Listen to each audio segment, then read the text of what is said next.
Sir 15 साल दौर इक़्तिदार peoples party जो सिंध जे अंदरि रहियो आहे।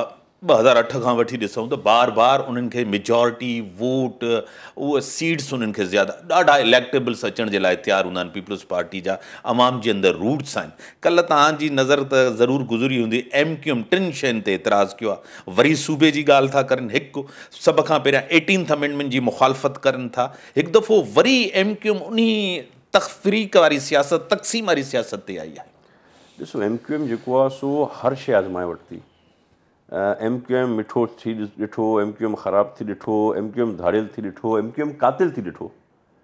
पर जीअं मां तव्हांखे ॿुधायो त हथियार खां सवाइ MQM जो को बि फ्यूचर न आहे। हथियार जा ज़माना हाणे हलिया विया। सो हे इलेक्शन जे बि ख़िलाफ़ु वेंदी। 18th अमेंडमेंट हो वाहिद अमेंडमेंट आहे जंहिं तव्हांजे सिंध जे सूबे खे मज़बूत कयो, जंहिं सभिनि सूबनि खे, नंढनि सूबनि खे, ख़ुसूसन बलूचिस्तान खे, KPK खे मज़बूत कयो। उन जे ख़िलाफ़ु ॻाल्हाइणु को बि सिंधी माण्हू, को बि सचो पाकिस्तानी मां सम्झां थो नथो सोचे सघे त कॾहिं सिंध जो बंटवारो थिए, सिंध जा ॿ हिसा थियनि। उन शइ में बि हू पंहिंजी आवाज़ु ॿुधाईंदा आया आहिनि ऐं हुननि खे हमेशह नेगेटिव जवाबु मिलंदो रहियो आहे।